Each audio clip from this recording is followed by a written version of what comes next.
Let the record show that we have a quorum with 6 commissioners present and Commissioner Novi absent. Would anybody like to lead us in the Pledge of Allegiance? I'll do it. Great. Pledge of allegiance, ready, begin. I pledge allegiance to the flag of the United States of America and to the republic for which it stands, one nation, under God, indivisible, with liberty and justice for all. Thank you. And any changes to the agenda?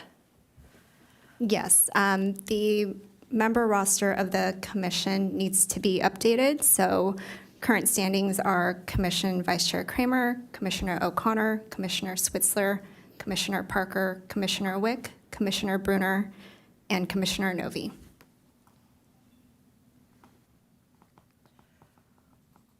And is there a change that needs to be made on our end? No, it's just what was posted online. Great, okay, thank you. Okay, and then we're moving on to oral communications. Do we have any oral communications tonight? There are no speakers tonight. Okay, then moving right along to our presentation. We have an update on the U.S. Army Corps of Engineers Storm Damage Reduction Project by Todd Miro, excuse me if I'm mispronouncing that, from the Coastal Zone Program Administrator. Thank you. Let me pull this up for you guys.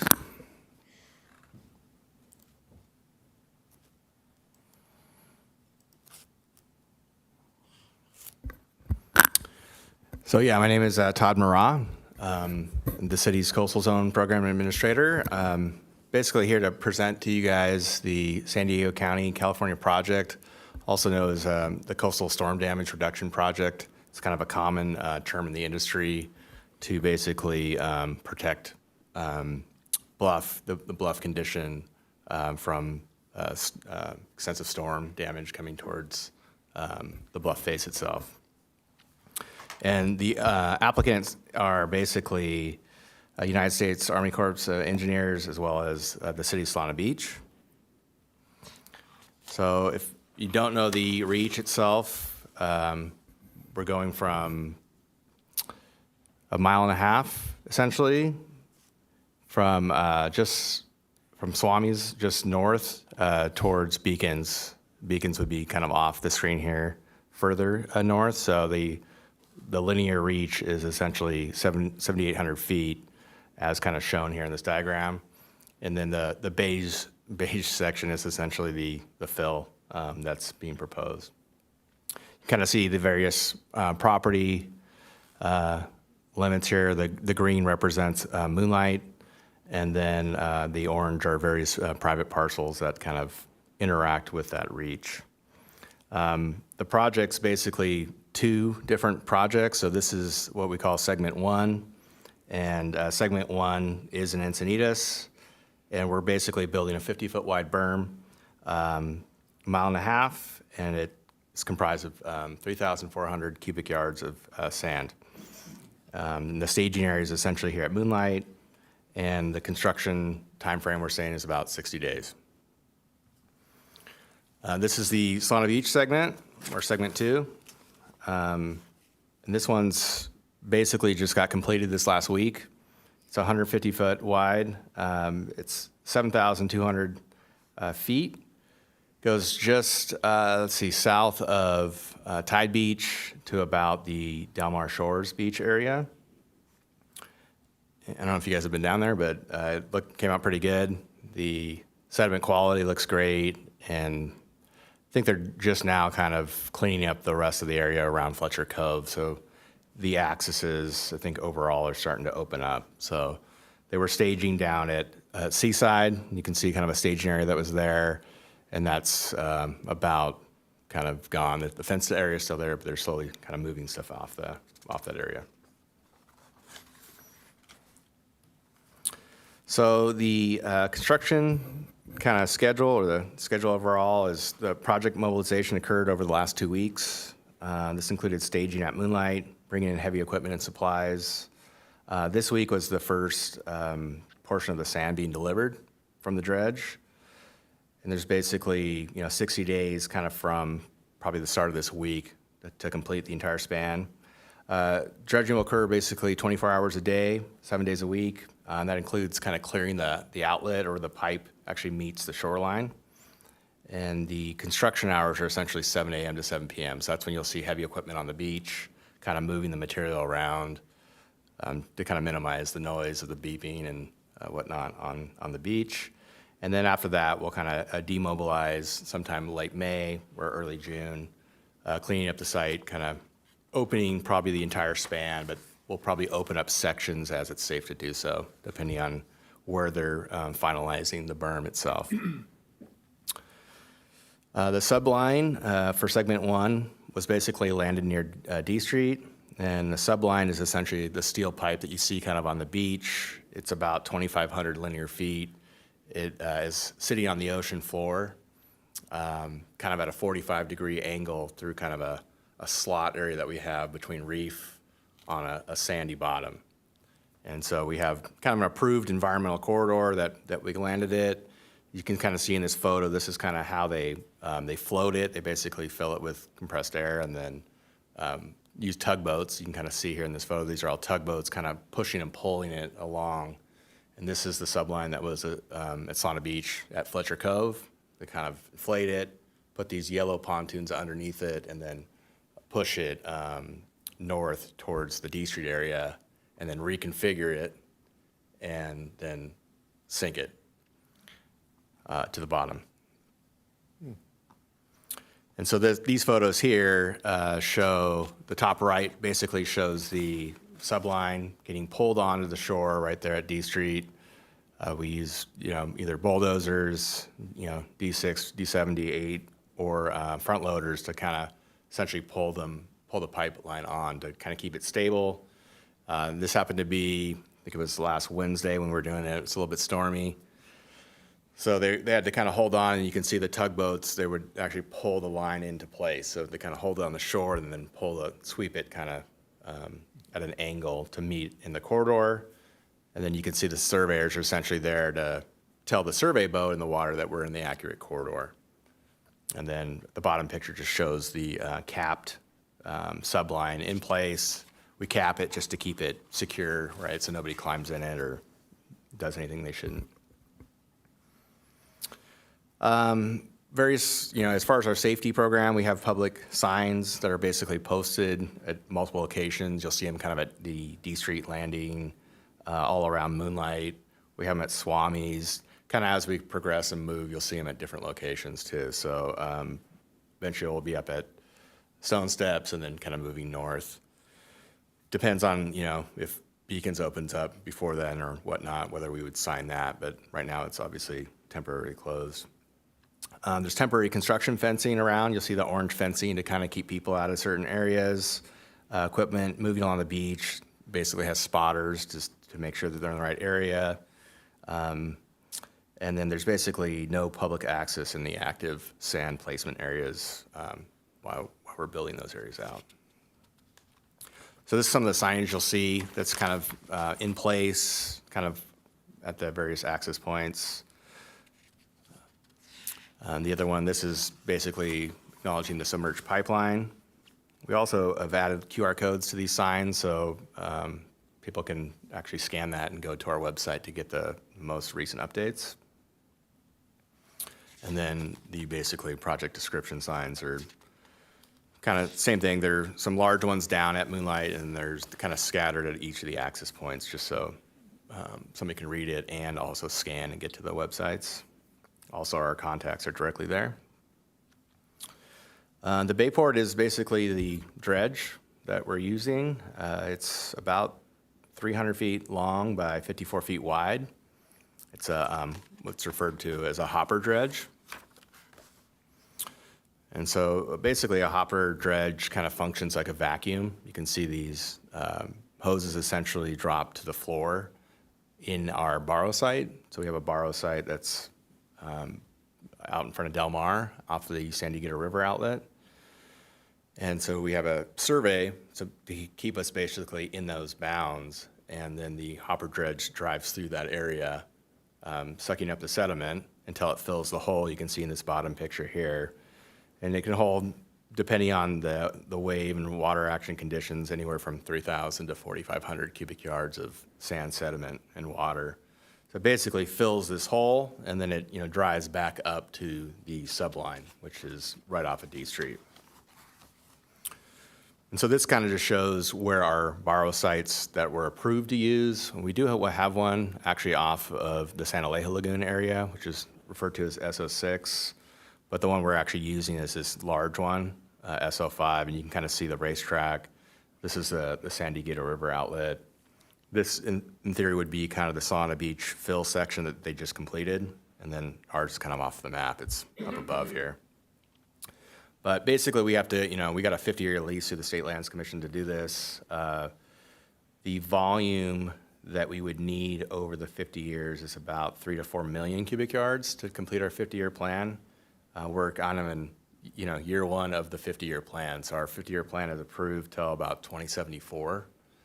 So we'll re-nourish our beach every 5 years. Solana Beach will re-nourish their beach every 10.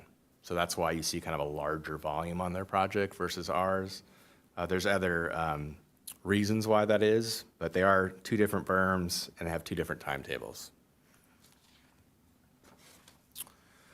Let's see, so this is what you'll see kind of down at D Street. This is kind of the path of travel that the heavy equipment's coming down through Encinitas Boulevard to West B onto the beach. And then we've got this area kind of fenced off. You'll see additional orange fencing kind of around the area. And we're going to start moving kind of north towards Cottonwood Creek, and then also south all the way towards Swami's. So that's kind of the initial path of construction. This is kind of an earlier photo, but this was the initial staging area. This is where the subline comes in. So it basically has 24-hour operation, and that's just to basically keep the subline free and clear.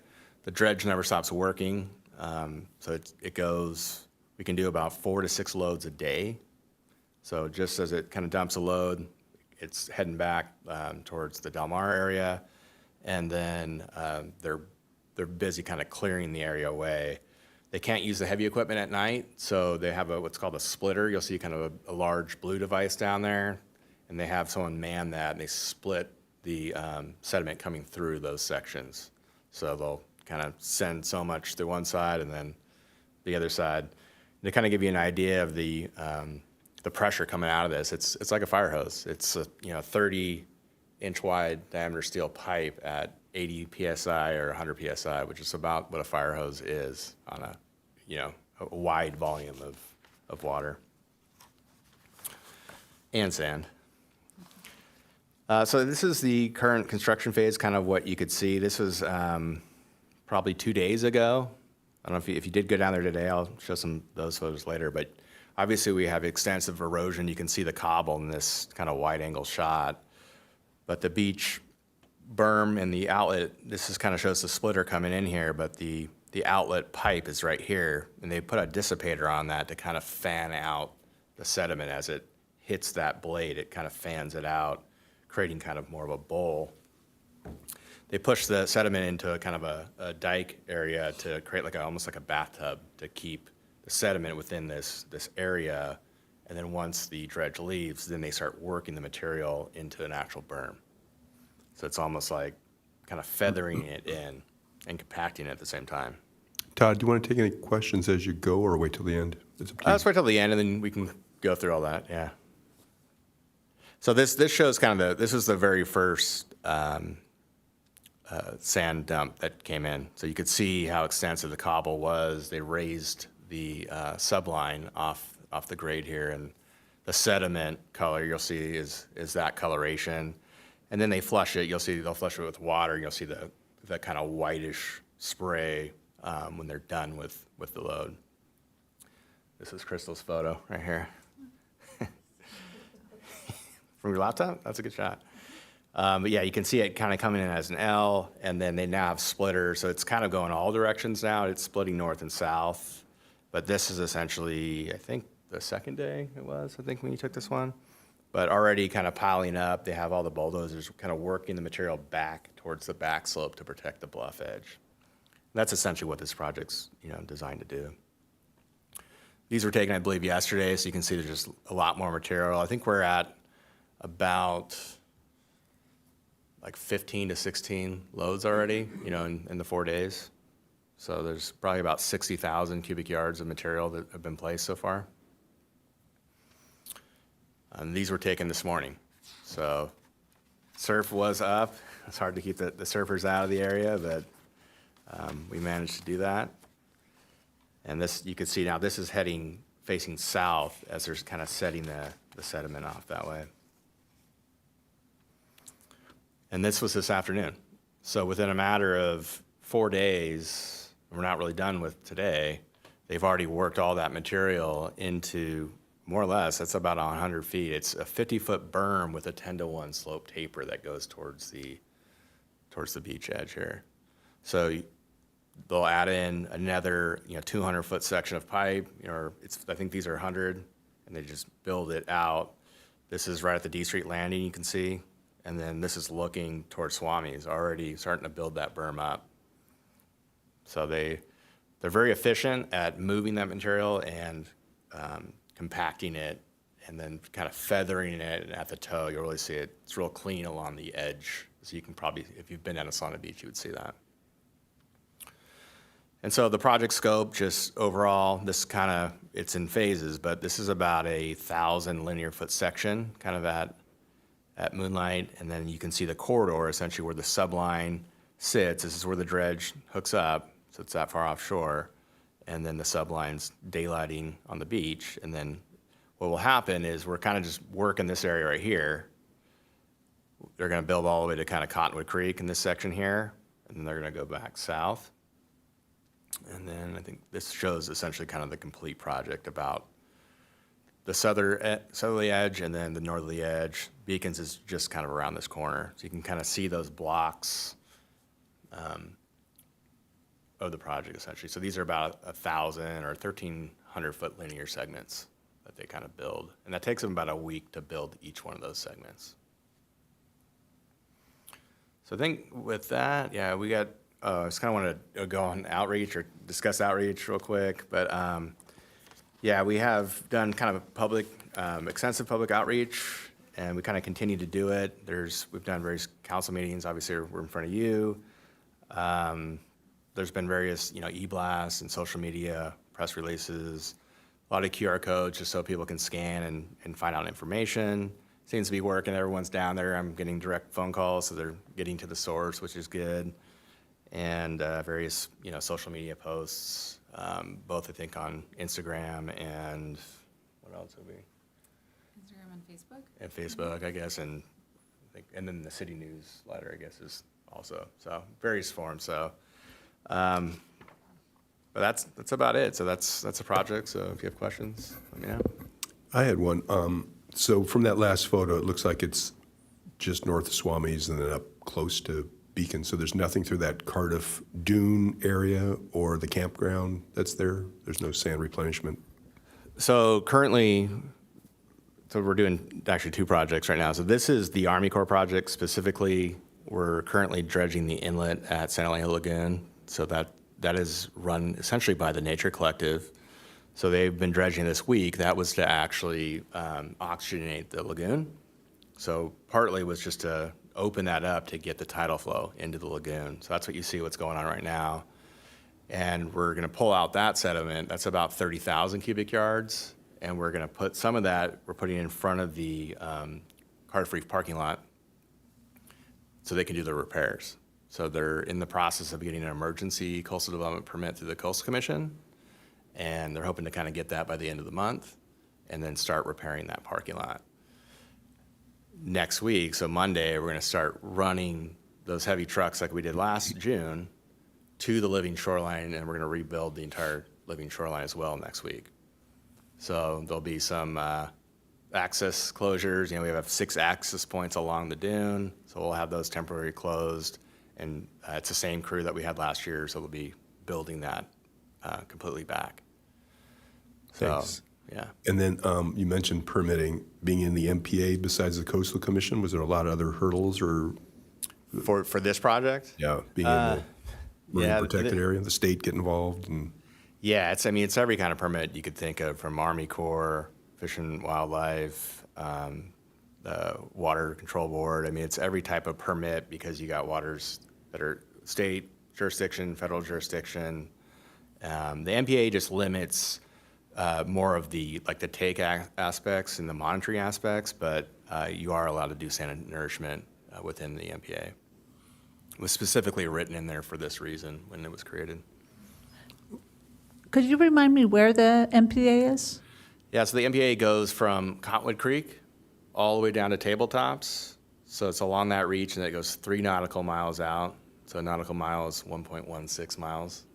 So it's Okay. like 12 square. I don't know where Tabletops is. Tabletops is at Sauna Beach, right Okay. at City limit. Seaside Reef, Seaside, South Cardiff State Beach. Oh, okay. Yeah, the large parking lot. So at the end, if you parked at the very southern end, that's Tabletops Reef that exposes. Okay. Yeah. So that's kind of the end limits of it. I had one last question. On the cobble, was it reduced or was it left at whatever natural occurrence it was up against the bluff and covered with sand, or was it brought down a little bit and spread out to? A little bit of both. I mean, generally it's kind of where it is, but it's been set based on that last storm condition. I mean, you kind of just go up and down the coast, you can see where the king tides and the heavy swell just kind of swept it up, and it's a very steep embankment. I track it through, we have a CoastNap program. Maybe some of you have seen that program. No? I might actually have a slide for that. Let's see here.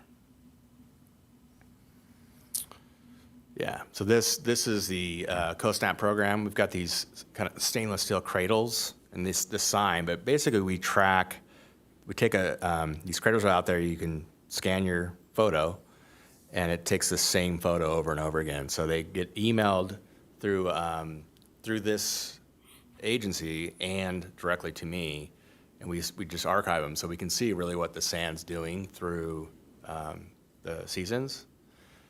And so there's 7 of them set up now. So we kind of started with one up at Grandview facing north. That was kind of the first one we had. And we've had that one for, I think, 2 years. And now we have a Grandview south. And then we have Stone Steps north and south. We got D Street north and south. And then now there's one at Swami's facing south towards kind of Pipes area. And so the idea, especially with tracking this berm, is this berm's going to set. And so part of our environmental review is to monitor it, right? We're going to be monitoring it for 50 years. Specifically is this next 2-year intervals, we're monitoring it for any movement into some of those areas. And the big one is any closures to lagoons, right? So really that Swami's view is key to see, hey, did it get around the point, and is it moving south, over, let's say, a 3 or 4 year period? These berms are typically designed to not really move much in the first 2 years. And then you'll start seeing kind of that bleed off effect. But it's such a high volume, it's going to move in to Beacons, and it's going to move south, towards Swami's and whatnot. Yeah, I had a related question. Thank you for this very informative presentation. And I think I speak for all of us, hopefully. We would love to be kept up to date on this project. It's, really interesting, and we've all been watching it happen, and I've been kind of wondering about these specifics, so Sure. thanks so much.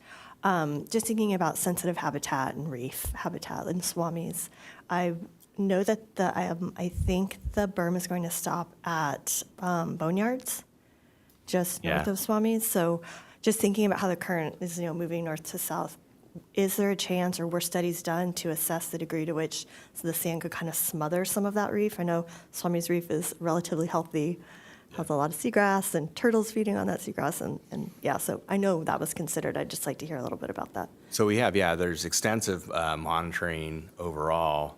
These are some of the shots I was going to show you through the CoastNap, but yeah, I mean, here's the Rocky Reef monitoring that essentially was done through the EIR, various LiDAR, and you can literally see graphically where they physically have kind of tracked it.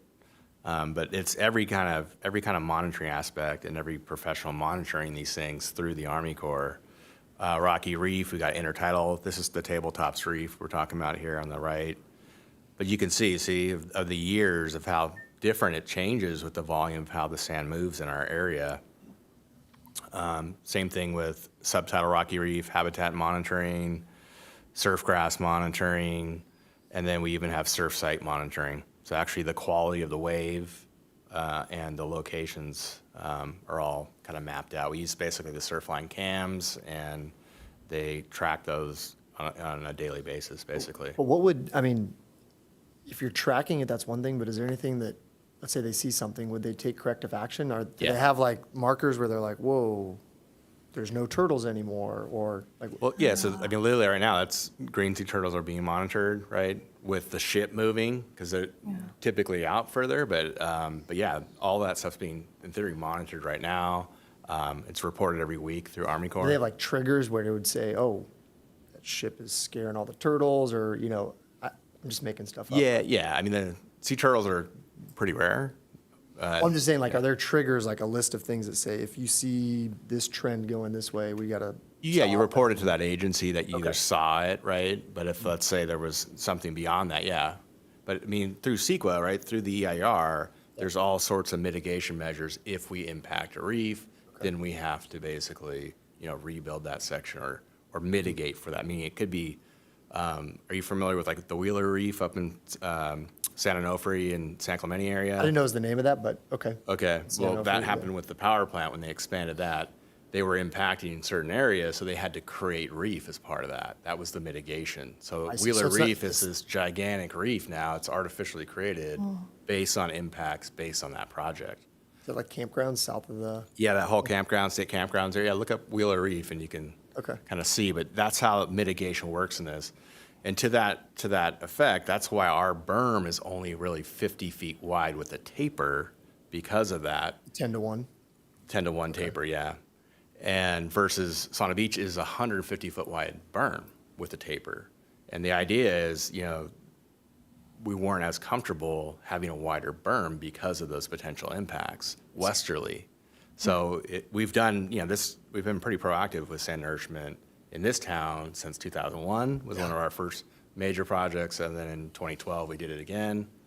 So, we understand the mitigation of those requirements. So you wouldn't stop doing the work, it would be mitigation after the fact? You would continue the work and then you would watch this trend over some time and It mitigate? depends on what it is. I mean, there are like instant thresholds, but yeah, a lot of it is typically a 2-year interval because in theory, you're approved to set the berm and then it's surveyed and it's set. Now you monitor it, you watch. I see, Right. okay. So you can't just assume because there's a closure, let's say at the lagoon, it was the berm. Right. Right? So just so you guys understand, we had 2 closures already this year and we haven't had any sand down there. So they're doing the work now. We haven't set the berm yet and we're digging out the lagoon. This is the 3rd time it's been shut down. I see. So, And all the thresholds are in the EIR, like if I Correct. got Yep. bored one night, I could go yeah, through it, okay. it's about Thank you. 1,000 Yeah. 1,000 Just pages.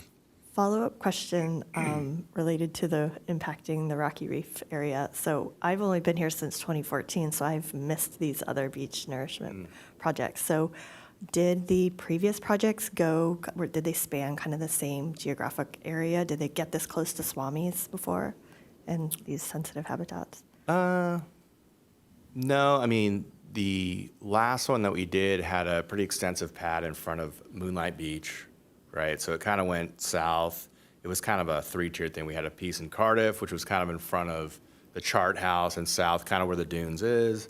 And then there was a piece up kind of near the Beacons, kind of north of Lacadia area. And that was kind of the 3 pieces that were approved. So how it works is, yeah, it gets studied and monitored on all these aspects, and then that's how it ultimately gets entitled through all the agencies. Originally, this berm was 150 feet wide, and then once it kind of got through the process, the Coastal Commission kind of said, no, we're comfortable with a 50-foot berm. And same thing with Sauna Beach. It was a 300-foot wide berm, and they ended up going with 150 feet. So things kind of just change, but all the mitigation measures are clear, and they're pretty standard for projects like this. So So just curious, you mentioned a 5-year cycle. Is it going to be back to the same spots, or do they vary where they go in the 5-year cycle? no, so the way this plan works is the berm is set essentially in this span, And then the renourishment volume, as you can see, is 220. So it's actually a lesser volume than the original set, and it'll be in the same footprint. Okay. So And where is the sand going? Does it end up in Del Mar and we just go get it again and put it back? Or is it? no, so it's a term that's called beyond the depth of closure, right? So you have a sand cycle, right, kind of in the intertidal area, and that sand moves kind of north and south. And generally, right, in the wintertime, you get your north swells, it kind of sweeps it south, right? So right now we've got this northwest swell kind of coming in, it's going to sweep it south. And then in the summer times, you tend to get it, the south swells kind of coming from Mexico, the hurricanes, and they sweep it back up north. That's kind of your general sand cell and cycle.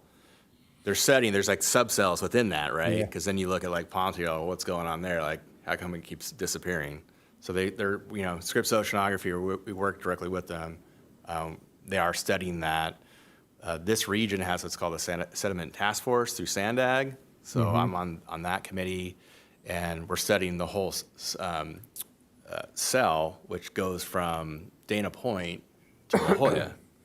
So that whole littoral cell is the term, is one connected piece of intertidal sand moving. Right, Obviously, the hang-up is kind of oceanside with the giant right. jetty, right? But that's the idea. So as it sweeps south and it hits La Jolla, then it hits La Jolla Trench, and that's where it disappears because it's Okay. 1,000 feet deep, Yeah. and then it's gone. So we have to renourish it. And as we, let's say, create dams, or we put in infrastructure that's hard infrastructure, let's say in our rivers or inlets, that then reduces the sediment flow as well, Yeah. right? So that's just happened through time. The other thing, if we armor our bluffs, right, 20% of your sand volume that comes off the bluff is your beach. So that then goes away as well. Right. So it's just compounded, and I think that's Right. what we're And starting there to was all that controversy with Oceanside building the groins and all the rest of it too, right? That complicates things. Yeah, have you followed that project? Yeah. If you're interested in following it, it's Rebeach. You can follow it on YouTube. There's all the presentations on there, and it's just they're at the beginning of their stages, so they're going to have to go through the environmental process, extensive permitting before they even have a project. Just like this, if you read through the EIR, there were armament conditions to like do a seawall the entire length. That was an option. And obviously that wasn't the preferred option. It was, let's do a sand berm, a natural berm, to do the same thing, prevent the erosion, right? So there's alternatives in any EIR that you do. Were there any studies conducted to estimate how long the sand might remain? Well, so the idea is that's why we're renourishing 5 years, but in theory it could be there. 3 to 5 years, there's still going to be a lot of sand. Yeah. It's just because it's the volume that's set, right? It'll be interesting to see because this project renourishes every 5 and Sauna Beach is every 10. So here's 10 at a volume of 700,000, basically double of what we're doing. We're doing this in 5, and then we're going to do it again in 5. And if there's 3 bad El Ninos, Yeah. Sauna Beach, that may be affected by that because it's set. But then we've got a plan of it coming back in. So this year, obviously, we need it. I think Yeah, it's pretty it's clear, and it happening. happens to be Yeah. coming in this year. So it's kind of worked out in our favor for that. Did you see that project in Massachusetts that it was like $500,000 big sand berm? I don't know what the volume was, and it lasted 3 days. No. They did it in January. Okay. Yeah, so they got like a big nor'easter, and it Interesting. lasted 3 days. Yeah. So I'm glad we took a different approach and waited till the spring. Well, and that in theory, it's you go out for a dredge contract, and San Clemente was on our bill, but they weren't originally part of our project. So we're on time, when Sauna Beach was supposed to go in the wintertime, and then we're spring. So we kind of were thinking the same thing, but it was just by luck. We're segment 1, they're segment 2. Segment 2 went first. And segment 2 is closer to the borrow site, so they kind of said, hey, let's start there. They're trying to make up time, too, because the San Clemente didn't have the right borrow site, didn't have the right fill. So they're working on finding a substitute borrow site up there. And they'll likely go back to that project after this project. I had one more question, kind Got of a lot of along the same questions. lines of your taking photos of the beach to see what's happening. About a year ago, the city was at Moonlight handing out a little card with a QR code on it that you put on the sand and take a picture that was, I think it was described as measuring the granular size of the sand. Yeah. Does that relate to this kind of a project? Yeah, so that's an Army Corps thing. It's called Sand Snap. So we got Coast Snap was the photo one with the coastline, and then you got Sand Snap. And so if you notice by the access points, I put a couple signs up, only because the things you're referring to were plastic laminated. I'm like, we don't really probably need this on the beach, right? So, but yeah, we've got basically signs that are placed kind of near the stairway. So you scan the QR code, you put like some type of coin down next to the grain, and then you upload your photo to SandSnap, which goes right to the Army Corps' website, and it kind of instantly tells you what the grain size is. So yeah, we'll be tracking that all through that. And I was actually tracking it before we placed the sediment. So you can go on SandSnap and see some. And trust me, I tried to do the cobble and it didn't know what to do. So yeah. So I have several questions. Sure. First of all, I was just wondering, how deep is the tube that goes down The subline. when it's on the bottom? Well, it just depends on the water itself, right? So it's anywhere from it's obviously exposed daylight on the low tide. You see it on the beach all the way to about 40 to 50 feet of water out by the hose line that's floating. Okay. Yeah. Okay, and then, so I was walking down Encinitas Boulevard, to Moonlight, and just past just right at the water treatment little thing right there, there's a big line, so that's, Oh, the Cottonwood Creek outlet? pardon? Cottonwood Creek, the outlet you're talking about on the north end? Well, yeah, but there was a big pipe. Oh, yeah. Is So that that's- part of the system? No. That's a sewer project that's separate. They're doing. Oh, okay. Yeah, happened to be the same time, but. I was wondering, because it looks like the same pipes. Yeah. No, they're kind of sharing the same staging area in the Moonlight Okay. parking lot above. That's what I was wondering. But yeah, it's a separate job. That's with our engineering CI capital improvement program division, Uh-huh. and it's just a segment of it's called the B Street Sewer Project. Okay. You could go on the city projects on our website and kind of see the status of So, that. if you're because interested. they had been doing these big cages of rocks, The Gabion, they're same called area. Gabion. Is that a wells. different, or did they have to Different. take that out, take the cages cages of rocks out to put the pipe down? No, so the last significant storm, so Gabion walls are like those rock cages, if you're familiar with them. So those are on the south side of the Cottonwood Creek, just west of 3rd Street, right? And then we have a storm drain pipe that kind of comes through that area. And so the force of that storm just blew out those Gabion walls into the creek, and it just kind of created a minor landslide and whatnot. Okay. So we had an emergency permit to fix that. So that's what you saw in there probably maybe 6 months ago. They were in there kind of Yeah. fixing that, putting all that back to basically new and cleaning out the creek in that area. This is a separate project. This is Okay. a sewer reline, which there is a sewer main kind of near there, and they're kind of lining and connecting that piece. So now going back to the sand, the berm, so Solana Beach has 150 feet, and so does that make it last longer? Does that make it last 5 years longer than our 50 feet? That's a good question. I mean, the depth was, like I said, set ultimately by the Coastal Commission. So we're kind of just set based on what we were given and permitted to do.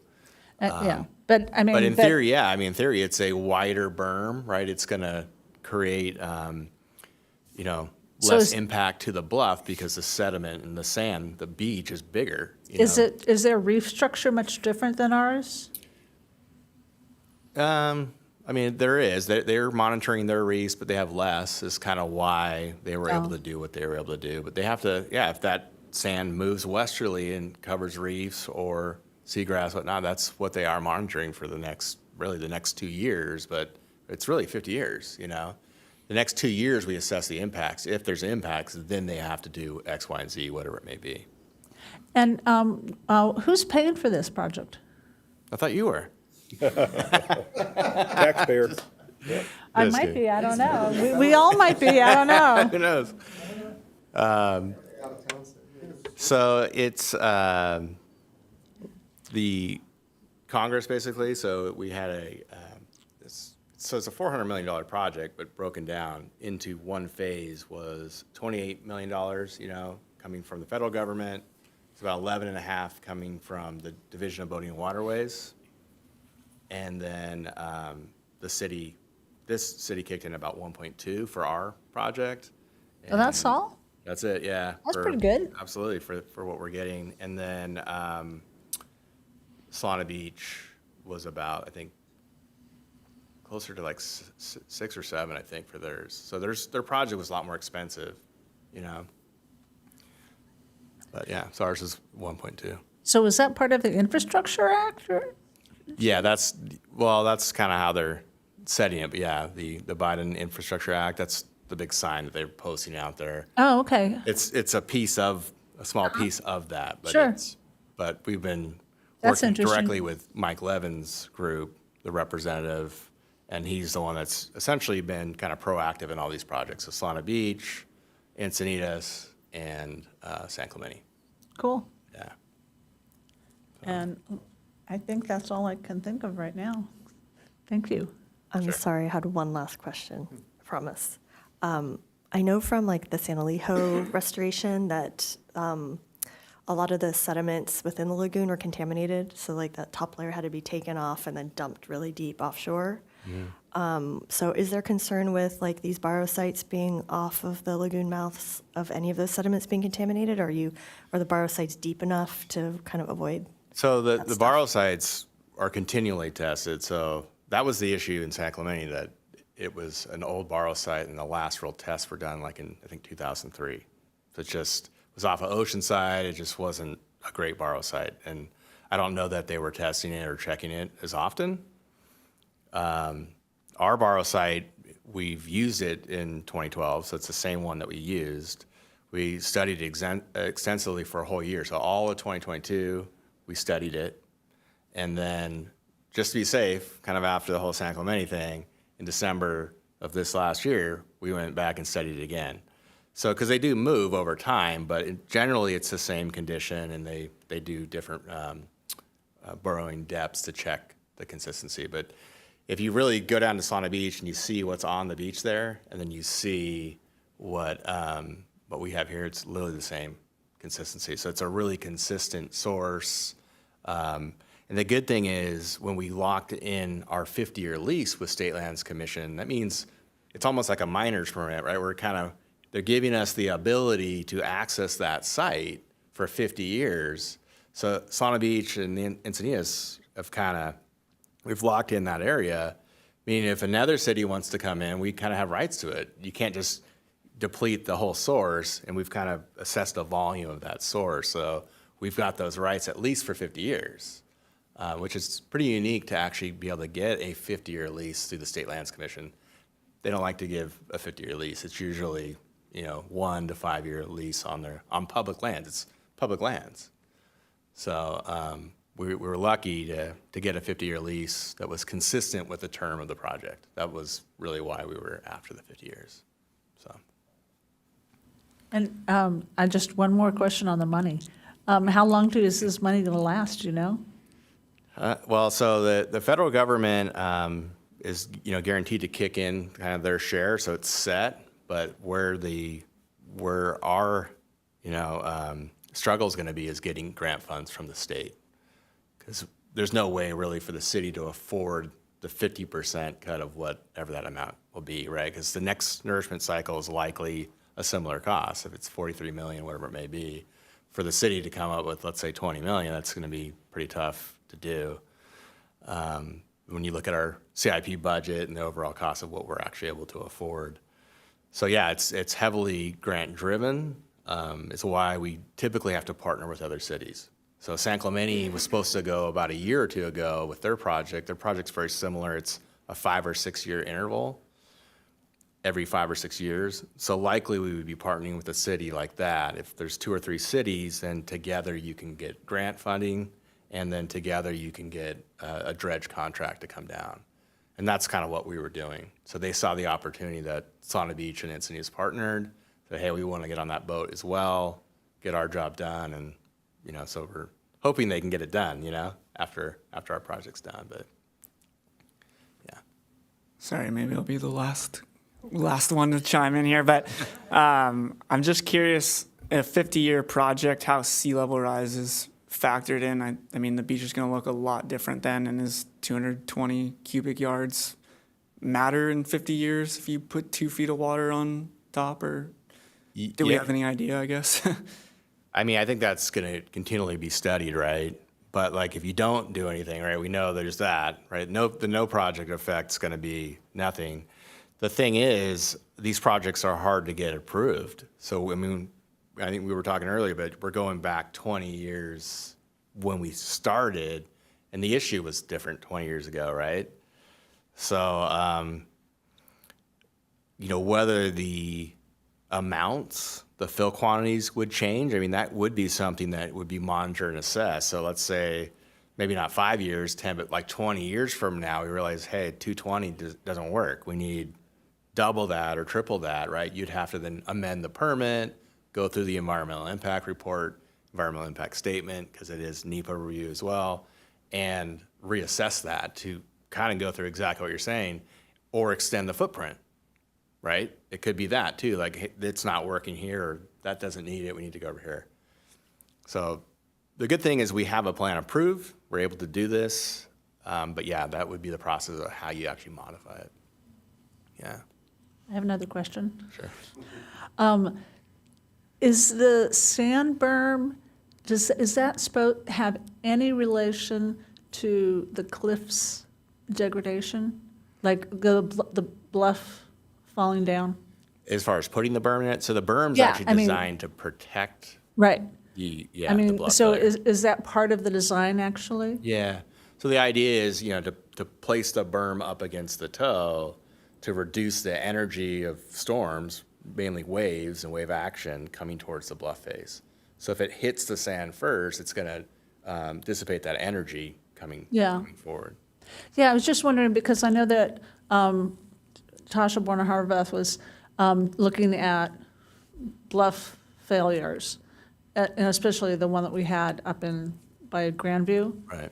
And I was just wondering if that's at all related. No, I mean, well, as far as, that specific thing or that Not the project? specific thing, just the type of bluff failures. No, but I mean, that's what a storm damage reduction project does. So, I mean, if you looked it up, you'll see them on the East Coast. They're on the West Coast, but essentially the idea is it's doing 2 things. Yeah, it's re-nourishing the beach, and we happen to have no sand on our beaches, but the idea is to really protect the bluff, from failures, from erosion, right? So that's essentially what it's doing. Yeah. Thank you. Really great explanations. Sure. Thanks so much for Yeah, taking the time. thank you. Appreciate Yeah. it. Thanks for having me. Nice meeting you guys. You too. Okay, moving along. Does anyone want to approve the minutes for last meetings? I move to approve the meeting minutes from February 8th. I'll second. All in favor? Aye. Aye. Okay. Moving on to informational items. Looks like we have none. So, okay to move on to action items? Take it away, Crystal. Thank you. I'll go over action item 8A, which is the March update of the progress on your FY 2022-23, 23-24 work plan, and review the commission calendar. So as typical, I'll go over your work plan and any status of each of your work plan projects. And as always, feel free to chime in if you have any updates as well. So under the first project, which is commission outreach and representation at community events, I just noted here some of the upcoming, so just for the new commissioners, what we typically do with this is all the historical status over the lifetime of this current work plan is maintained in this status tracking field. And anything that's historical is in black, and then anything that's new for the current month is in red. So each month we have a meeting. I update you all on anything that happened, and it's always in red. Or that's should be of note. So here of note is that upcoming outreach opportunities where commissioners can take part in providing outreach to the city or to the community is Arbor Day, which is on April 13th, Cyclovia, which is May 19th, and EcoFest, which is June 2nd. So I would note those on your calendar, and if you're able to come out and connect with the community and share your knowledge, that would be great. Then just so like, on the mechanics here, do the Yeah. red ones turn to black on the next one and you put more red, or do the Exactly. red? Okay, Yeah. so that continues. So it's like a running log. Yep. I just want to say that I am on the committee for Arbor Day, and I have a lot to do with the vendors and the booths and stuff like that. And so I really encourage the commissioners to come out for Arbor Day, and especially to talk about, plastic bags or plastic or zero waste, or, in addition to our sustainability booth, so. Yeah. And it's Cottonwood Creek? That's It where is, no, it's not, it Oh. is in Encinitas Community Park. Oh, okay. So that's the big park off of Santa Fe, and from 9 to 12. And and registration starts at like 8:30. And we're gonna have 51 trees to plant, so, and they're gonna be mostly natives, or maybe all natives, I'm not exactly sure. I'm not in charge of those trees. Do you need help and volunteers? Is that what you're saying? Oh, yeah. It's a great family event. We have kids' activities. We're going to have a scavenger hunt. We're actually going to have a musician this year.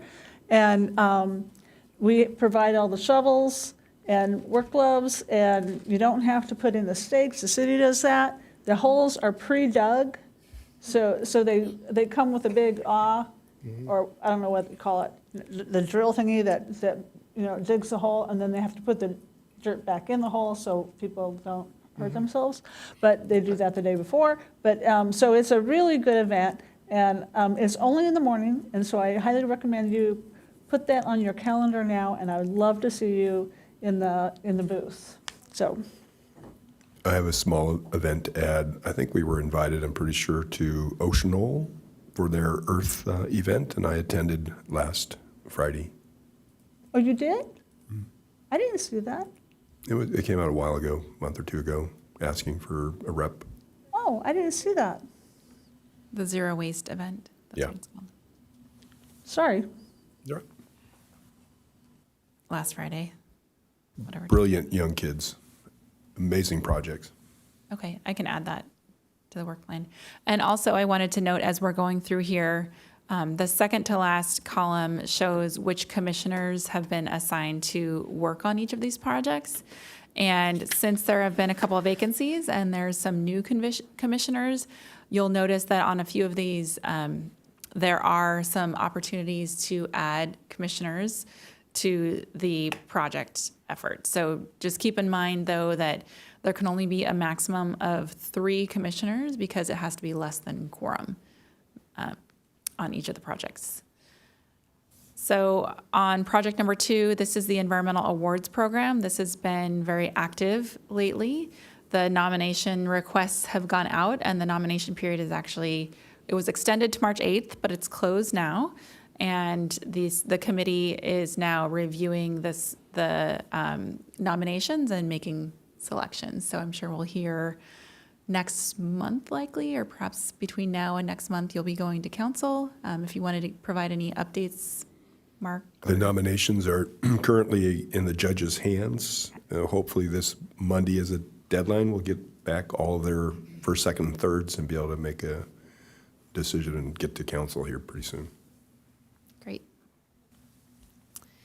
When are the awards made? When are they made? June? When is, the judge and John and the awards going to happen? We'll just have to submit it into the queue probably and be selected by city manager or the mayor. Council, yeah. Once you have the selections made, just connect with me and I'll get it on a future agenda when there's time to do that, which should be pretty quick, but it usually takes about a month to get on the soonest calendar date. Okay, the next project is the native plant policy, and I actually have some late breaking news for you on this. So it is becoming active again. So this effort to develop a policy and also to develop a mature tree ordinance is going to council. I believe it's next week for direction from council on how to proceed. So there is still no budget to actually develop the policy, but there will be a request for direction from council at that time. So if you want to tune in and take a look at that agenda and see what it's all about, and I'll be keeping tabs on it as well and be sharing here at the meetings. And then, of course, I'll make sure the staff person who's in charge of this, I've already let him know to make sure that the Environmental Commission is involved. It's still going to be a long process, but it is kind of kicking off again, re-kicking off. So yeah, being resurrected. That's a good way to say it. Okay, so item number 4 is the no smoking ordinance. This one is essentially complete. All the signs have been posted now, and the code enforcement and sheriffs are conducting enforcement as needed, but everything in terms of the effort to develop the ordinance, get it adopted, and then do all of the outreaches and get the signs up is all completed. So there has been some outreach to the sheriff's department to have it on their radar screen as a... Yes, yeah, they're definitely aware that all happened before the ordinance was even adopted. Mm-hmm. Project number 5 is the general plan safety element and associated climate vulnerability study. Oh, this one's complete, so I'll skip over this one, but you guys addressed this a while back, and it does indicate here that there is a vacant position here, but this item is also completed, so it might not make sense to add someone here, but perhaps some of the others. So on the mobility element, the latest update there is that staff is in the process of updating the element still. It's going to take probably around 9 months to a year to get it fully completed. So within that time frame, we'll have the staff person who's running that coordinate with this subcommittee, and then also give a presentation to the Environmental Commission to hear your input on if you have any thoughts on how the element should be updated. Roughly, we think that might happen in June. Just real quick, are there going to be any other community workshops on the mobility element? Or is it- Probably. I'll have to double check on that, but I think so, because they're still fairly early stages, and usually they do workshops once there's a completed draft. Okay. So, but I can check on that. Okay, yeah. I participated in those last year, and they were pretty interesting, the ones they did, so.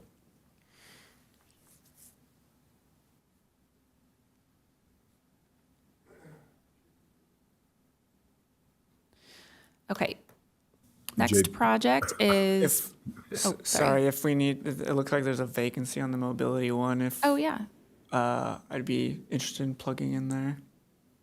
Okay, yeah, it's up to the commission. If that's amenable to you all, then we can add Yep. Commissioner Bruner there. Is it a motion? Yeah, I would say that as part of your motion, you make those additions. Okay. Yeah, so, At the end of your? yeah, so let's start noting them, and then as you Sure. make the motion, Okay. make that change. So let me start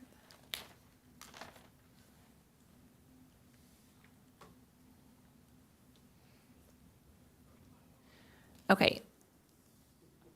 Project number 7 is the 5-year climate action plan update. And this one is also in process. City staff and consultants are in the process of updating specifically, we're updating the list of the proposed cap measures based on the comments we received from the public at the first workshop. So this will take a little while to sift through. We're not only going through the comments, but also going through and looking at, based on staff's knowledge and the consultant's knowledge and what's happened over the last 5 years in terms of other regional caps, what are potentially feasible measures to be added and what measures might need to be changed. So we think that it's going to take a couple months to get this completed. And then as part of that, we're also looking at estimating greenhouse gas emissions reductions of each of the new proposed measures. So it likely won't be for a couple months until we have that available for this subcommittee to review. So, but I will definitely reach out to you when that time comes, and definitely want to hear your input. And again, this is one where there's 2 commissioners. There could be a third, if you'd like. I'd be interested, actually, if I could. Okay. Put my name in. Or is any discussion on that, or? Okay. Any other Are interested? we going to persons? be able to speak with the zero waste guy regarding the cap? Paul Meckler? Bob Melker, yes. Let me add that to my list of, we talked about that at the last meeting, right? Yeah. I think we're going to have a follow-up. And actually, meeting. I should have added that as an update here too, is that the committee, Commissioner Kramer and Parker, we did meet initially once already. So, and we'll do a follow-up meeting to that as well. And we'll invite Paul Meckler. He's a staff person who's our solid waste and recycling program administrator. So he would be a great person to speak with regarding any zero waste measures. So we can convene a meeting with him and hear more about what his program involves and where there might be able to be improvements to that related to the cap.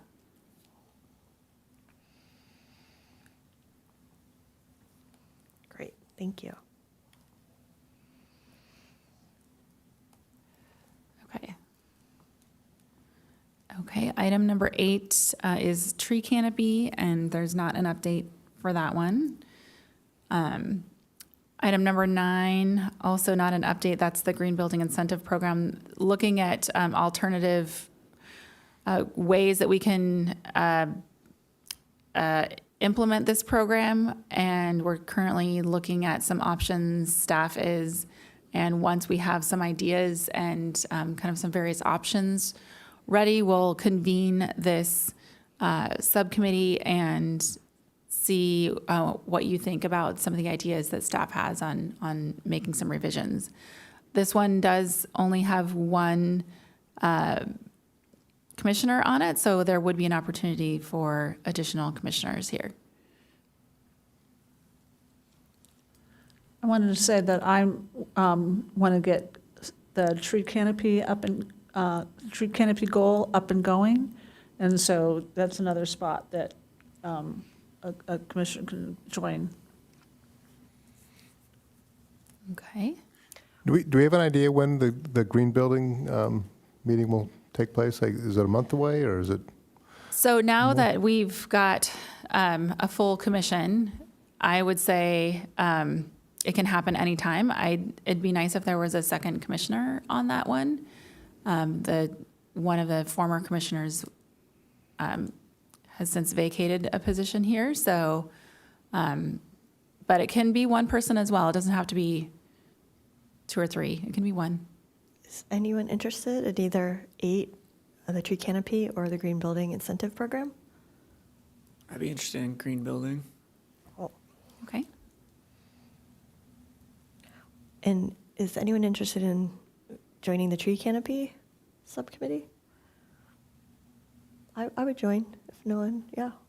There's no other interest, but I don't want to be a hog. Did you have interest? I was gonna wait till we went through all these. I was kind of taking notes, but Oh, okay. I mean- yeah. I think just if you want to just log your interest now, Okay. Or do you want to just wait and see all I your saw two options? that were the sand Okay. free and the idling policy, but. Okay. But if you want the tree, then I don't want to stop you, Katie. You know, I'm open. I'm open to other people joining. Okay. Okay, so the next one that has a vacancy is the fleet idling policy, and that also has had no action up to this point on the work plan. I think the city will be all electric by the time.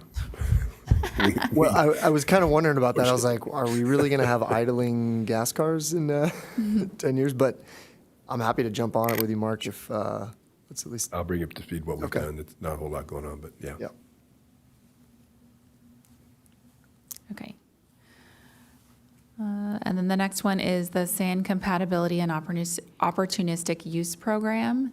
This is a program that Todd Murrah, that just presented to you, runs, and this is where we look for sand that is available through development projects and try to get that sand on the beach. So there's been a little bit of action, but not much recently. And then with the zero waste program, I can skip that one. There's been no action, and that one's full of at its max capacity for a subcommittee. Same thing with the integrated pest management policy. The San Onofre nuclear generating station, monitoring of the safe decommissioning of that site. There's been no action, but there is also a vacancy for that project. That was another one I was Okay. near and dear to my heart, so happy to jump on that one. Would you consider action attending 2 webinars on the topic and taking a tour of the facility up there as Yeah. action?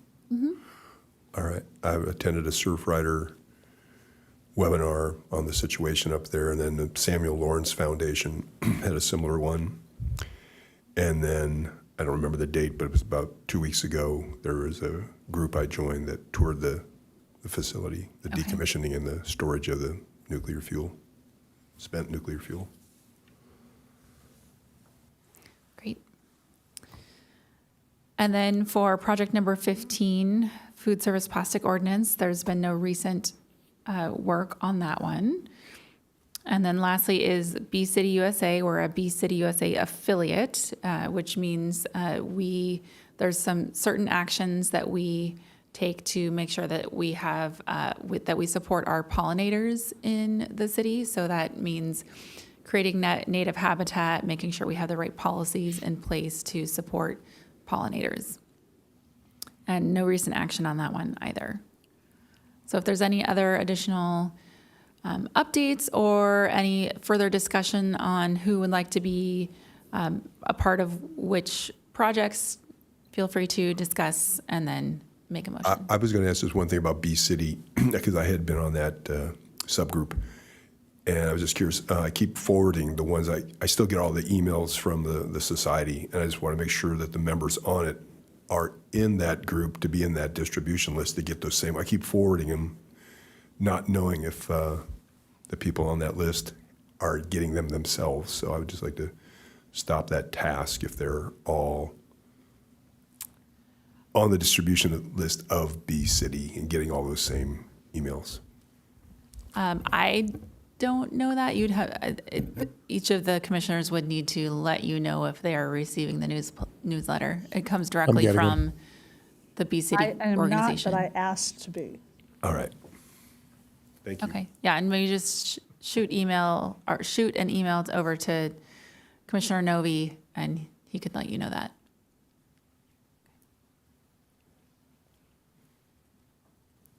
Just a brief update on the food service plastic ordinance. Mark and I have revisited it and resurrected the agenda report, and that is almost ready to send to you, Crystal. Okay, Just pending great. some input from EDCO. So perhaps at the next meeting? Or Yes, Okay. I think it would be ready for the next meeting for us to give a presentation and Okay, get it as an agenda great. item. Yeah. Yeah, if you could just give it to me at least 2 weeks in advance of Sure. the meeting so that I have time to review it. And if there's any kind of back and forth review that is needed. Great, will do. Okay, Yep. sounds good.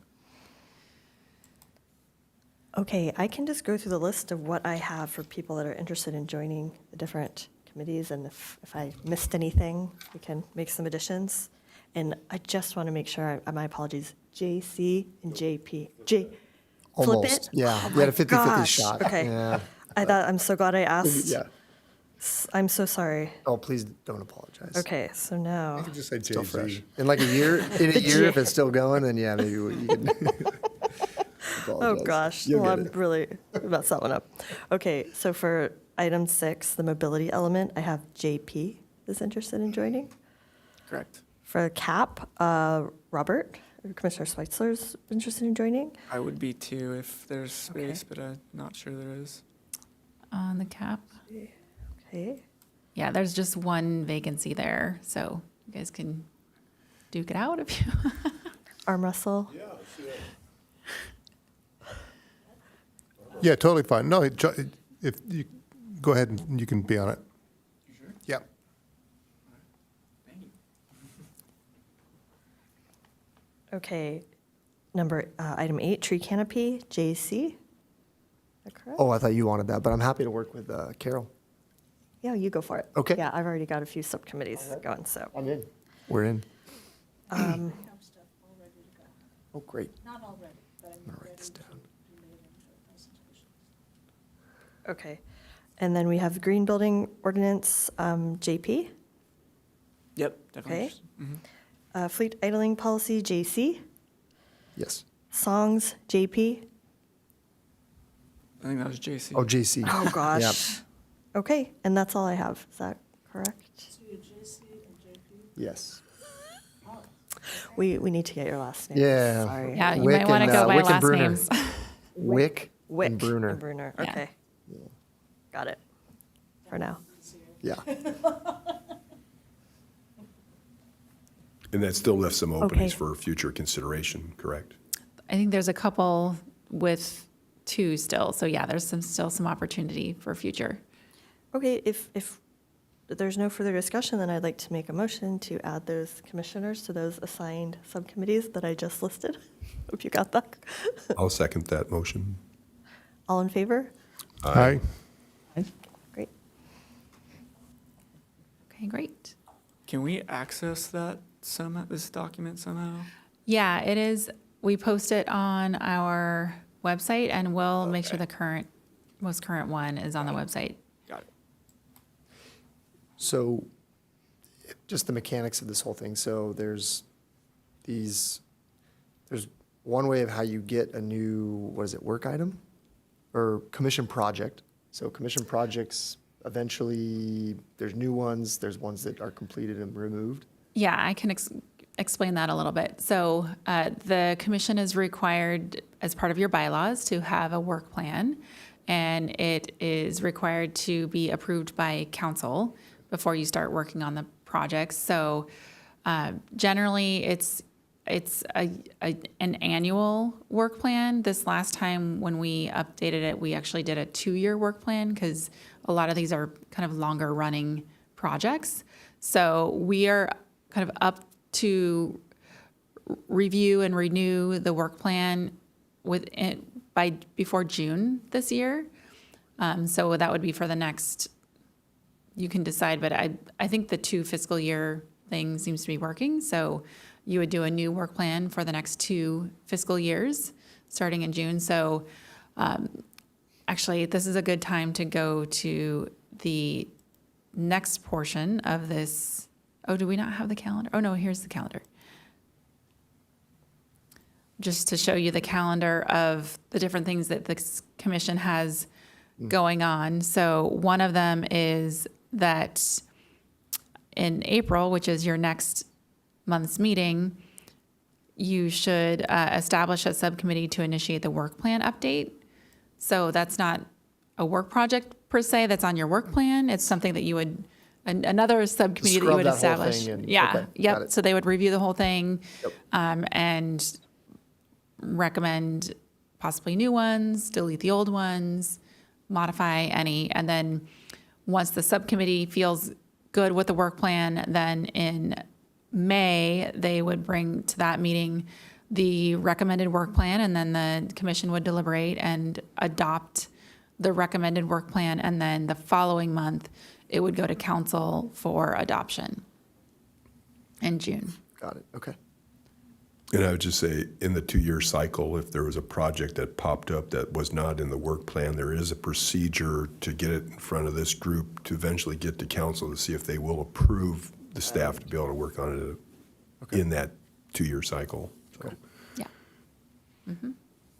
Well, when you say staff, I mean, these appear to be stuff worked on by, I guess, city staff. But So the work plan it's a mix of effort done by the commissioners and by staff. It depends on what the project is. But if it's, let me go back to it. So with this last one, we worked to align some of the efforts with things that were already directed by council for staff to work on. So an example of that is the climate action plan update. So that's already in the city's work plan, but it would, of course, make sense for environmental commissioners to be a part of that process. So that's why it ended up on your work plan as well. An example of one that's a little different from that is the Public smoking would be one. the public smoking one. Yeah, that was actually an example of one that wasn't on a work plan at all. It got added to this work plan because it became a project initiated by the commission mid work plan cycle, not being on the plan. Excuse me. One that doesn't have, it's more directed by commissioners is the food service plastic ordinance. So that's something that it's a project that hasn't received council direction to staff to work on, but it's something of interest by the commission to work on. So those commissioners really drive the workload there until it gets to a point where they're taking an item to council that's kind of well formulated, that council then, if there needs to be substantial staff effort on it, then council at that time would direct staff to work on the ordinance. Is kind of how it works. So you can kind of like grow this baby into something. Yes. Okay. Yeah, it's got to be Hand grown it off. first before it can, yeah. But just to kind of like Analogies. make it more concrete, kind of what the procedure is, because it took me a while to figure this out too, is if you are, interested in working on an action and it is already part of the work plan, you can bring it up in a meeting and say, this is an item I'd like to initiate to be on the next meeting's agenda or future meeting's agenda, and that will be on our agenda. And you, like Mark and I, for instance, with this food service ware ordinance, we're kind of doing all the research, putting it into an agenda report that we will share with the commission, and then presenting on that, do a little PowerPoint presentation to kind of just summarize the agenda report and the recommended actions that we think need to be taken, like an ordinance that, we envision that maybe city council might be interested in approving. So those are kind of the products that the council or the commissioners actually kind of initiate. Right. And it was in the work plan, but it's just taken a long time for it to mature.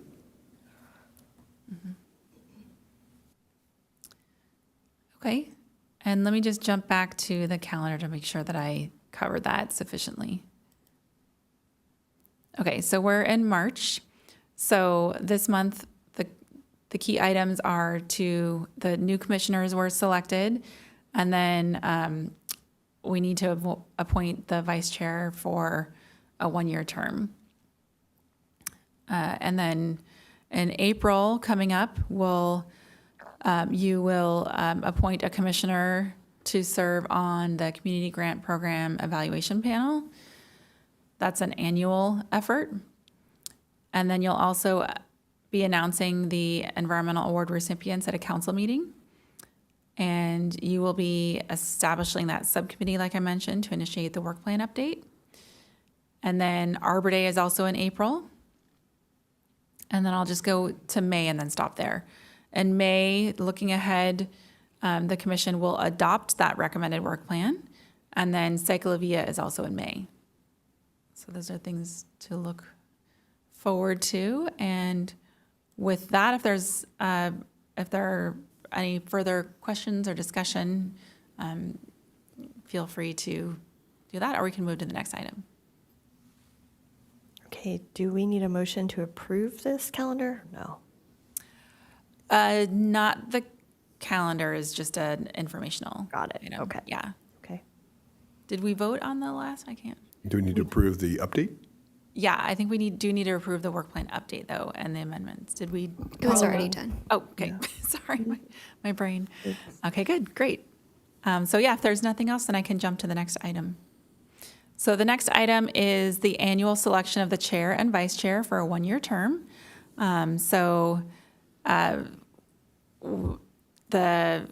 With the vacancies that occurred, one of the now vacant positions was the person who was holding the chair position. And so Katie Kramer still holds the vice chair position. And at this time, you can select how you would like to move forward with the two positions moving forward. So feel free to discuss and then make your selections. I would like to, I thought, we had some discussion prior, and I think the previous panel group had mentioned that Katie would like to become the chair. So I would like to continue that at this point to nominate. That's how you do a nomination for Katie to become the chair for the next year. Yeah, thanks. I'll second. Thanks, guys. Oh, I'll, And then new you can commissioner, do we talk get to about vote? vice I didn't chair second and then Sure, vote at the yeah. end for both of them. perfect. Sounds good. Yeah, thank you. I would love to serve as chair. Thank you for the nomination. And any interest in the vice chair position? Anybody? I'd be interested, but by seniority, if there's anybody else that's been on the panel longer than me, if you're interested, I'd wait. Okay. Okay, that's easy. Yeah, I would second that as well. Mark? Okay, so I guess I will All in favor? Or? put forward a motion for Commissioner Kramer to be chair and Commissioner O'Connor to be vice chair. All in favor? Aye. Aye. Oh, Aye. I guess Do does we need anyone a second second? that? Yeah, sorry. I'll second. Thank you. All in favor? Aye. Aye. Aye. Great, thanks. Okay, great. Okay, moving on. It looks like we have no commissioner-initiated action agenda items. Katie, was this what you were saying is you can put it on 9 and initiate an action item? Agenda item. That would be 11 future commissioner-initiated agenda items. That's a good question. That always trips me up. Trying to Yeah. get my bearings here. Okay. Yeah, so you would start with, just to reiterate, if you have something of interest that you'd like to bring to the council, you would bring it up initially under item number 11. That's where things can be brought up informally without being agendized. And then we landed on 9. And then if everyone agrees that, yep, that sounds like a good idea, go out and do the research or do your homework. And then once you're ready, you let me know at a future meeting that you're ready to put it on 9 and give a presentation about it and take some action. Cool. And that's where that foodware would come back as an example. Yeah. Hey, any updates on items of interest to commission or announcements by commission members or staff? I've got two. I shared with everybody the nurdles. A nurdle is a plastic bead that the plastic industry melts like a plastic water bottle into to make it easier to ship in a 55-gallon container. These are from the Moonlight Beach area that I've picked up over time. And recently, some people walking for exercise in our community have noticed that these nurdles are along the railroad right-of-way. And so there's some collecting of them, and these are some I actually went up by Marchetta and 101, and just in a short walk have 9 of them. But it looks like there's some type of a failure of the containment system, most likely from a a rail car. So I think there's people starting to poke at it and look at it. And just for your interest, you might hear more about it. I've always wondered why these are on the beach, and it looks like this might be one of the potential sources of where they come from. Then a second update is the Moonlight Beach cleanup this Saturday from 9 to 11 because of all of Todd's hard work closing that area. We're going to be up at Cottonwood Creek Park. So if you're interested to join a little bit of a cleanup, that's where our permit has us for the next couple of months. 9 to 11 Cottonwood Creek Park. Do a little cleanup. So just in the park? Yeah, pretty much. Maybe a couple side streets depending on how many people show up. But Is that like you guys have trash bags or? bring yeah, your own trash we have bag? everything. We have grabbers, gloves, Oh, nice. bags. You just show up? and help? Yep, you'll see our pop-up, big surf rider pop-up, yeah. Cool. Will you be able to go up the naturalized area beyond the tennis courts? I don't know if we're going to head west on the other Yeah, I side can of. show you that. Yeah, we usually stay out of that where the tennis courts are. Oh, you mean up that way? I was Yeah, thinking the 'cause tennis courts that's where we at. had Arbor Day a couple of years ago. Yes, okay. Yeah. So- If you want, yeah, if you can help us navigate certain areas. okay, sure. That'd be great. Any other updates? I'm never clear on if it should be on 10 or 11. So I got some information regarding tree canopy numbers and stuff, so I can, when would I talk about it? Share it as interest? Should it be under 11 or should it be under 10? Can you elaborate on how ready you are, I guess? Oh, I got the presentations that Dudek gave the UFAC. So I can present those to you and to JC, Wick. And I think we can make a presentation from them. I'm not on. So it sounds like it's maybe more of an informational item so far? Okay. Yeah, so I would say perhaps instead of having it be under the action items, that we could have it be under the informational items for now. And you could provide those, basically a presentation to the commission on those presentations. And then you can have a discussion at that time. But it sounds like you're not ready with like a formal policy recommendation or like a canopy. no. Yeah. No. So I would, Just it sounds like information. informational items would be the best location, and you could share that information in Okay. that spot. Okay. Yeah, if you could just remind us when we're doing the agenda in a month, Carol, so when Maria sends out the email reminder, if you have anything for the agenda, I might forget, so. Okay. So yeah, just when that call goes out, or when you're ready, it doesn't have to be next month, but if you're ready for next month in April to present it, This then is going to take a few months, right? to develop the Go tree from canopy goal. information to. Probably, get I would into the imagine top there's or- some research that needs to be done and some analysis and some discussion, and one good opportunity is to kind of flesh it out through the CAP update process too. So yeah, I would say you can either wait or you can give the informational item now and then wait for those other items to come. It's up to Okay. you. So just let us know when you're ready. Okay. Okay, great. Okay, moving along. Oh, I have an Sorry. update if. Sorry about that. Sorry. Just wanted to let you guys go first. I just wanted to take a little moment to clarify some of the commission rules now that we have 2 new commissioners. I think it's always good to refresh what some of those are. The bylaws they're in the guidelines for the commissions. They are codified in our municipal code. They're the same bylaws for all the commissions. And they're pretty straightforward, but there's a few that I just wanted to highlight here. So I wanted to cover terms and term limits. So each commission appointment has a 3-year term. And for this commission, there's a total of 7 measures, or sorry, not measures. I've got measures on the brain because of the cap. 7 members. And that means that 4 members constitutes a quorum. So that means that at a minimum, we need to have 4 commissioners at a meeting in order to hold the meeting. And then the term limit for each appointment is 2 consecutive 3-year terms.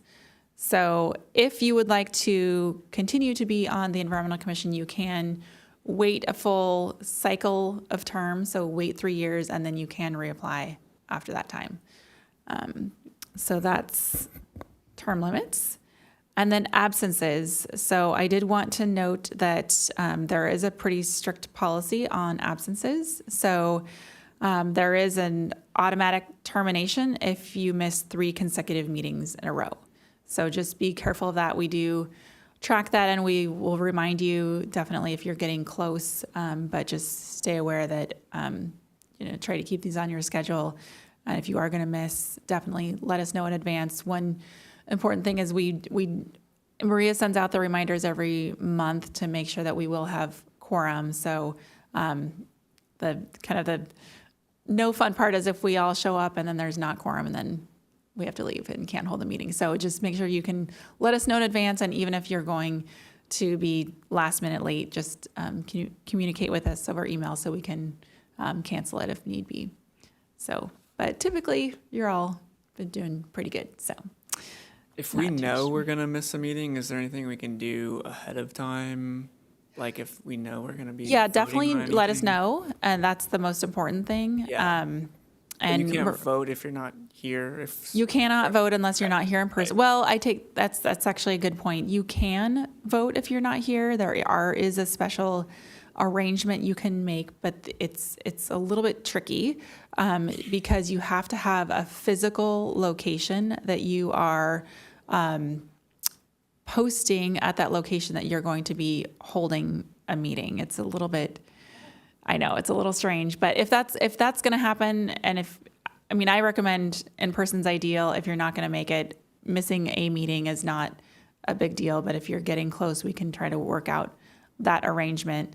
But it's a little tricky because say you're on a business trip and your business trip is only a few days. If you're not going to have the full 72 hours to notice the location of your meeting, that's where it can get a little tricky. You basically can't attend remotely if you can't notice it in that physical location. It's kind of strange, but it's one of those Brown Act things. So, but yeah, if that ever happens, just let us know and we'll try to work it out. But the main thing is just to let us know if you know that you're going to be absent. Okay, moving on from there, we kind of already covered the work plan, and but that does kind of go hand in hand with the annual report. So the commission is required to prepare a work plan and an annual report and present it to council each year. The annual report is pretty straightforward. Once we get to that point, we can walk through it. But essentially, your annual report is the summary of your progress throughout the year or 2 years that you had your work plan. So that table that I had just showed you, that essentially turns into your annual report. So we try to make it pretty simple for you guys. And then moving on to duties of the commission, I just wanted to share the specific duties that this commission has been assigned per the municipal code. So you are to conduct public hearings and prepare recommendations to the city council on matters regarding the environment. And those can include review and update from time to time or as necessary the environmental action plan. I'm noting the environmental action plan here. This is a little bit dated. These bylaws were formed probably 10 years ago when the commission was formed. The environmental action plan, I was consulted with a couple other prior staff that were the secretary here, and we deduced that the origins of the environmental action plan are now what is your work plan. So not to worry, there's not some environmental action plan out in space that I wasn't aware of. It's your work plan. So So there's that. And then the next duty is to develop policies and plans to provide for and advocate for environmental protection within the city. And the next one is to develop policies and plans for developing environmental awareness in cooperation with other public and private agencies to include, which should include school districts. And then the last one is to provide review and recommendations to the council on such matters that may be referred to the commission by the city council. So most times you're referring things to making recommendations to the environmental commission, but it can also go the other way where council can direct the environmental commission to work on something. And a good example of that is the Bee City affiliation. That was a council-directed initiative, and then they directed the Environmental Commission to work on that project. So, okay, and that wraps up my little update for you on kind of reminder of the rules. Thank you. And how do the mechanics of that work? Council somehow lands an item on our agenda that says, hey, Maria, we want to tell them to work on B City, and then it lands somewhere on this agenda, a council member comes and explains to us, no? Kind of, yeah. So for B City, it happened to occur right around the time that we were developing the work plan. So we just added it to the work plan. I see. Okay. If it happens mid-cycle, then what I would do is I would add it to the agenda, and I would probably be the one presenting it to you and sharing with you that, hey, this is a new item, something that the city council wants you to work on, and we'll establish a subcommittee and work it through your commission, just like as if it were on your work plan. Got it. Cool. Yep. So council directed you, they didn't come here physically and direct. Yeah, council wouldn't come here physically, they would have me do it. Yeah. Okay. Any other questions? Okay. Thank you, Crystal. Yeah. Okay, any future commissioner-initiated agenda items? Okay, nothing besides the updated food service ordinance that we will present next month. Okay, then with that, I think we can adjourn. Thank you, everybody. Oh, I was, sorry. before we adjourn, Ari and I are supposed to get speakers. So if, I'm still trying to find a speaker that will talk to reducing residential pesticide use. So if you have any leads on reducing, I've asked a series, but if you have any leads on particular people or anything, I would like to get a speaker on reducing residential pesticide use. So, thank you. And I guess if you have any ideas for speakers, let me or Ari know. Okay, thanks. All right, with that, we'll adjourn. That was a little.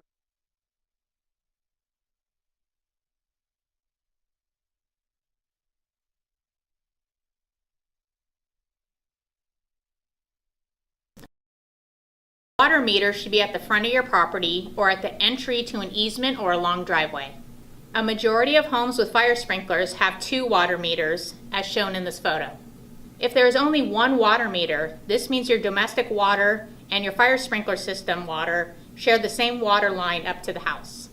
If your water provider is Santa Fe Irrigation, you will have 2 separate water